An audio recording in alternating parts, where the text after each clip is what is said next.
Hi hello నమస్తే friends, బాగున్నారా? మీరంతా బాగుండాలని మనస్ఫూర్తిగా కోరుకుంటున్నాను.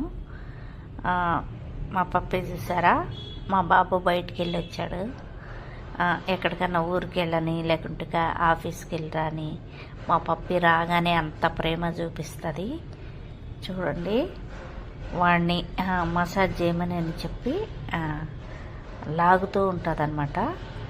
చూడండి ఎలా ఉందో. మీకు కూడా పప్పీలు ఉంటే కనుక ఇలానే చేస్తాయేమో కామెంట్ పెట్టండి. ఫస్ట్ టైం మన ఛానల్ ఎవరైనా చూస్తున్నట్టుంటే లైక్, షేర్, సబ్స్క్రైబ్ చేసుకోండి. దానికి మసాజ్ చేయాలంట, అందుకనే చేయబట్టుకొని లాగుతుంది. నేను వీడియో తీస్తునేసరికి దానికి వీడియో అంటే ఇష్టం ఉండదు అనమాట. వీడియో తీస్తున్నానని అలానే చూస్తుంది. వీడియో తీస్తే అది ఏం చేస్తుందో ఆ పని అంతా మానుకొని పడుకుంటుంది. ఫస్ట్ ఆఫ్ ఆల్ అదనమాట, దానికి అసలు ఇష్టం ఉండదు వీడియో తీయటం. వీడియో తీయటం చూసేస్తే అలానే పడుకుంటూ పోతుంది చూసేసి. మా బాబు బయటికి వెళ్ళి వచ్చాడు కాబట్టి ఇంకా వాడి కోసం ఆడుకోవాలని చూస్తుంది. వాడేం వినిపించుకోవట్లేదు. Okay friends, bye bye.